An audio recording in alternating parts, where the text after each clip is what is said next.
hope your training is going well so far. Your FTO should have been recently speaking with you about some of your reports, some of the things you need to include in your incident reports and crash reports. And now we need to, I want to talk specifically about DUI reports. So there's a lot of things that we do, a lot of different kinds of reports that we take. But there's a reason why I chose DUI reports as something that we need to talk about specifically.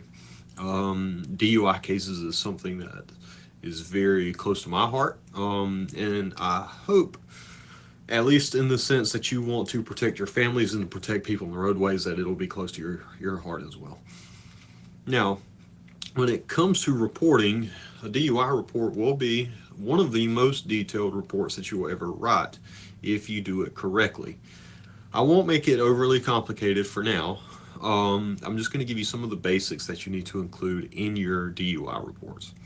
Now, when we go to our DUI section later in phase 2 of the program, we're going to talk more about how to set up a DUI case and some different aspects of it. But to begin with, we can kind of set up DUI enforcement and DUI cases in 3 different phases. Phase 1 of a DUI case is what we call vehicle in motion. This is when you're just observing the vehicle as it's moving. Phase 2 of a DUI stop is personal contact. This is when you have made contact with the person driving the vehicle. And phase 3 is pre-arrest screening. So these are the tests or the things that you're doing pre-arrest to determine if you need to make the arrest on the driver. So if you will follow these 3 phases of a DUI stop, being vehicle in motion, personal contact, and pre-arrest screening, use those as a template when you write your report. Your reports will come out much better overall. So begin your report with your vehicle in motion. What kinds of things did you see the vehicle do? Why did you stop them? Now, it could have been you stopped them for window tint or speeding or failure to dim their headlights or something like that. If you get to the personal contact stage where you're talking to the driver and you realize that driver is maybe under the influence, you're going to need to go back to before you made the stop and start looking for some other indicators. For example, if you stop a person for, say, a malfunctioning tag light on the vehicle, you may not have been noticing other things if you weren't looking to work a DUI case. You may have been expecting just to go to talk to this person about their tag light and move about your day. But if you'll go back and watch your video, you may see some things that are indicators of impairment.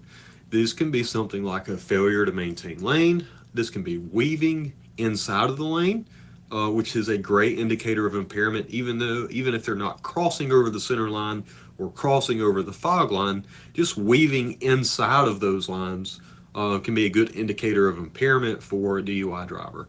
Speeding up and slowing down, if they're stopping kind of erratically, if their braking is too jerky or if it's too long or if they're driving too slow, all of these things are indicators of impairment case.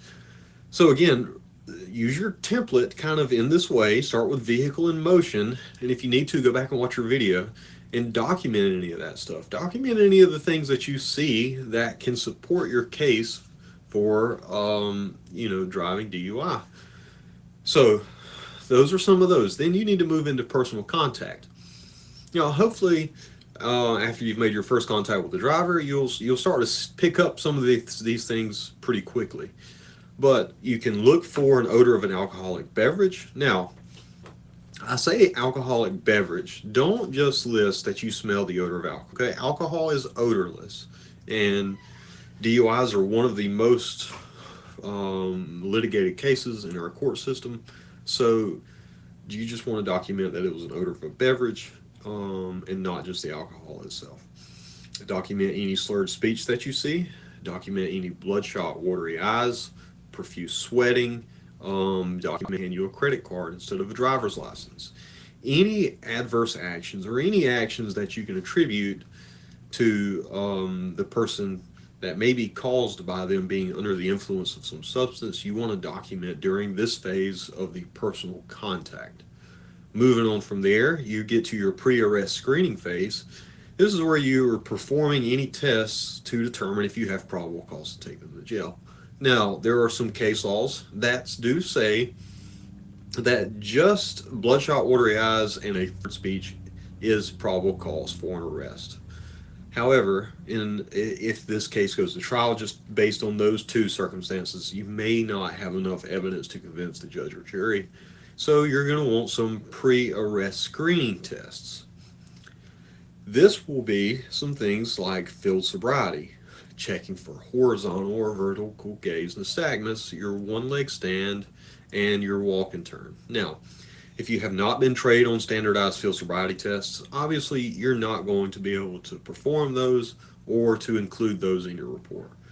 But some things that you can do is a PBT. Okay, we offer portable breath tests to most of our deputies. If you need one of those, we'll be happy to provide one for you, or you can call another deputy on your shift who should have that device with them. Now, when it comes to portable breath tests, your FTO will be happy to show you how a PBT works, but it's important to remember that the numbers that show up on the PBT are not evidence that you can use in court unless the defense attorney asks you what the reading was on the PBT itself. As far as court goes, you can only testify that yes, my PBT indicated a positive response for alcohol, or no, my PBT indicated a negative response for alcohol. But in your report, document the number because it may be important later. So document, I performed a test of the subject's breath sample using my Intox portable breath test, and I received a good deep lung breath sample from the person, and my PBT indicated a positive presence for alcohol at a blood alcohol, breath alcohol content of 0.085. Whatever the number is, document it in your incident report. And that's kind of about it. If you're not field sobriety certified, you can try to do some other things. So you can have them do the alphabet from C to X singing, or some other things. They're not very good tests. They're definitely not validated tests, but they can help you. We'll talk more about some of those tests that you can do later. We'll also talk more about some of the people that you can call to help you with some of these tests. And some of those are, like I stated before, being trained on standardized field sobriety. You can also call a deputy who is trained in advanced roadside impaired driving, which is the next level beyond standardized field sobriety.